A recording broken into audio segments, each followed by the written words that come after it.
going on, guys? It's K-Dub here with another episode of Crypto Zombie. So today is Saturday. Hope you're having a great weekend so far. Another relatively boring day from Bitcoin. Having a look at Coin360, we're up 0.17%. So you can pretty much see after Bitcoin had that dump that we took, we've basically just been going sideways. It's been a really boring 24 hours for Bitcoin, but that usually means something big is about to happen. So we're going to dive in. We're going to have a look at that. And actually, I want to talk about something that I have not spoken about on the channel. It's a very specific indicator that's been brought to my attention that Bitcoin tends to sort of respect. And currently, we are doing something that we really haven't done since 2016. And the last time this happened, well, Bitcoin went on a 1.5 year bull run. So if that sounds interesting to you, we are definitely going to be talking about that today. Also, don't forget we do a Ledger Nano S giveaway every single Monday. Today is Saturday, so you do have 2 more days to comment on that. You can comment on any video. Also, if you're not subscribed to the Crypto Zombie channel, well,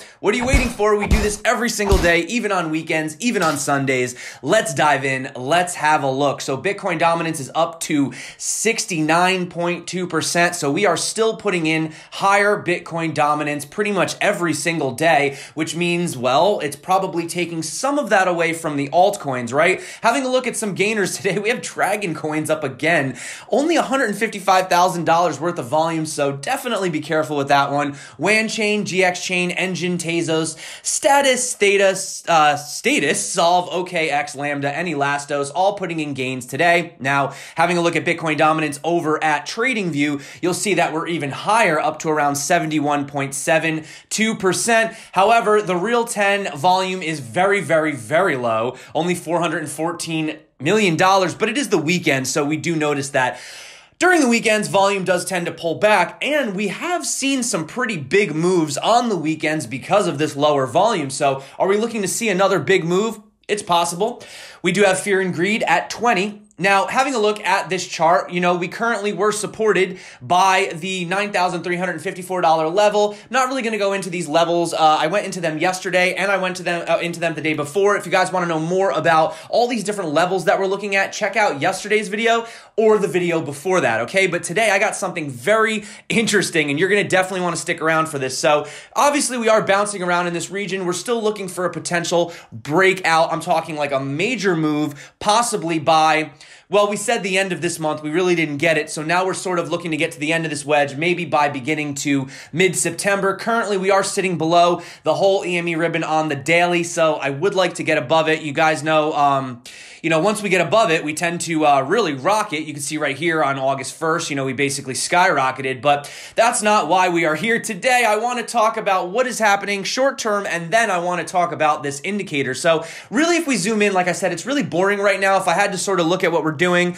maybe we're putting in a bit of a bear pennant right here, something like this. This is just super quick, guys, just to kind of show you. So we might be looking for a bit of a move. Actually, today, is it going to be explosive? Well, if we do have a bear pennant, this would basically signal that we're going to go lower. I do want to talk about that, okay, because we do have a very key support that we're practically sitting on right now. Or, we might end up sort of just going upwards and, putting in a, kind of a Bart Simpson. It's possible, right? But we do know that we have been supported by this 21 exponential moving average, which currently is still sitting around $9,000, which is why I say $9,000 is not out of the cards quite yet. However, there is something that we need to talk about, and this freaking blew my mind. Now, this is from Willy Woo. If you guys are following Willy Woo on Twitter, you got to check this guy out. One of my favorite analysts, okay? Now, he's using the 128-day moving average. He says this is a great sign. It was overheated till this. People familiar with Bitcoin's historic personality knows that the 128-day line needs to be touched many times during a bull market to stay grounded, and it does provide that confirmation. And as long as we keep bouncing off of it, this tells us that we are still in a bull trend. So he says they present good buying opportunities. So does that mean you should run out and buy Bitcoin right now?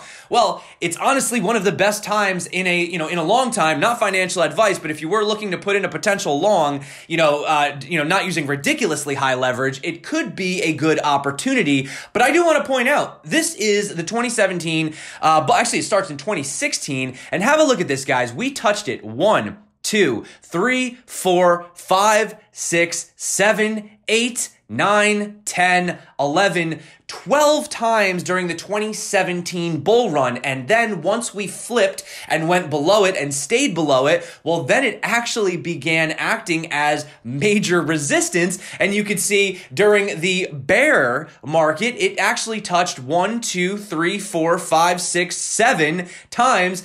And just recently, we broke it again when we had that major blast off, right? So you could see right here, we're looking at slightly different charts, but long story short, we basically kissed it. I mean, we literally touched it and we were supported. And you could see, I mean, we had stayed above it for quite some time. So is this similar to things that we've seen in the past? Well, I want to show you. It kind of is actually. Take, for example, right here, the last time that we basically touched it. Look at this right here. So we came above it, right? We kissed it. And this is back in March of 2017. Bitcoin pumped up 215%, okay? Before then, pulling back 40%, right? And then, of course, after that, Bitcoin continued, our major rally. Well, what did we do just recently? Let's check it out, guys. So as soon as we crossed above it, and I'm actually going to go back here more around March 16th, because that's what I'm looking at on my chart. We might have different charts pulled up slightly, but essentially it's virtually the same moving average on all the different charts. You can see Bitcoin pumped 244%, and then we fell from the peak and kissed it and basically fell 31%. So this looks like it's playing in exactly the way that it has been, and it looks like it is providing support. And if we bounce off this, then this definitely signals to me we are full scale bull mode. But there is something negative, and this is not something that just Dave the Wave has pointed out, but the MACD, as you can see right here, is starting to actually turn bearish right now, right? So he says, ignore the weekly MACD at your peril. This juggernaut has turned and pointing to an extended period downward. So could we be due for some more, downwards price action? It's possible. Don't forget, we could still go sideways for another couple of weeks before we really break out of the pennant, right? So even with what we're having on the 1 hour, yes, we may even have another little bit of a dip today. It's possible, but I do want to point out something that Odd Gems mentioned. I want to give this guy full credit. He definitely found this, but he says, mind-blowing, a quick comparison video of Bitcoin in 2016 versus 2019. Now, you guys can actually watch the video right here if you want. He has this on Twitter. I'll drop a link below, but it has some music in the background, and I'm not sure if it's copyrighted. So I'm just going to show you really quick, essentially, what he was saying. So we pretty much have already spoken about the 21 exponential moving average, which is this neon green line, right? It has supported us, and it is basically the support during the entire bull market, right? But here's the thing, and here's what everyone's getting really concerned about, is you are seeing this MACD starting to put in this first red right here, and we are starting to have that bearish crossover, right? Well, here is something that's going to blow your mind, guys. Let's go all the way back to right here, which is basically May of 2016. And I want to show you where this happened. And if you look down here, we had the MACD start to turn. Actually, it was right around August 1st, or August 8th. But I want to show you how it's exactly similar to what we did. Look, we bounced up here, right? We put in an 87% pump. Then we came down. We touched the line, we dipped, but here's the thing. We did not go any lower. In fact, even though we were putting in red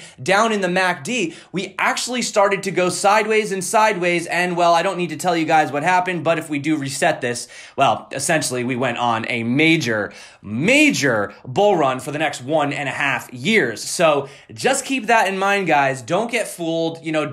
I'm not telling you guys what to do, but just be careful, because if you see right here, we are very close. So it is possible that we come down and we touch this $9,000 level. And even though we are putting in red on the MACD, it may just start to become an accumulation period before the major blast off. So let me know what you guys think. Do you think that history will repeat itself? It doesn't necessarily always repeat, does tend to rhyme. Let me know below. I am curious. And one other thing, from None Ya Business, the 15-month volume-weighted moving average has basically shown that signals are always late but never wrong. And once again, the last time that we went below this, well, I mean, it's literally another massively long, well over a year that we stayed above it and put in, obviously we have our 30% pullbacks, but the trajectory is definitely looking upwards.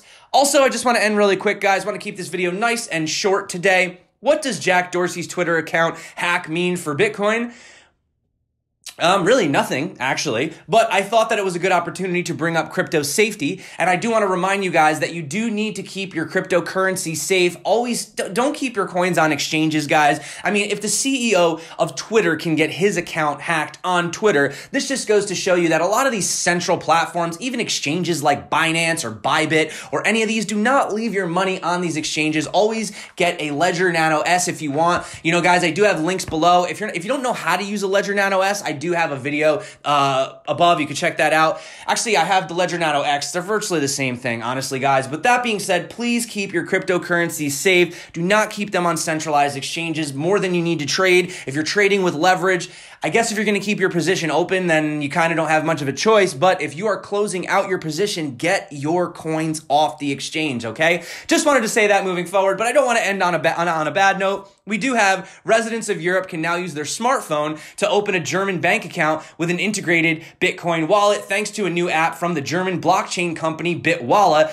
Now, there have been somewhat of negative reviews on this, so I don't know if the integration process is not as smooth as some people would hope, but long story short, we know it's always bumpy in the beginning. Customers in all 31 countries of the European Economic Area can access the benefit of a German bank account with the ability to buy and sell Bitcoin. How freaking cool is that? Bitwallet, they do charge a 1% trading fee, but they, offers the account. They have a debit they have debit cards for free as well, and lost cards can directly be canceled on the app. So that's pretty cool moving forward. And also, before we go, I do want to give a shout out to Carlos. I believe, Carlos, you were one of the Ledger Nano winners from a while ago. Could be. I might be getting you confused, but he pointed out more coin stars popping up, and you can see right here, buy Bitcoin at this kiosk. So it's just more people seeing it, putting it out into the public. You know, it kind of gives that justification of, Bitcoin as being something that, the average everyday person, could transact in or could potentially buy some. So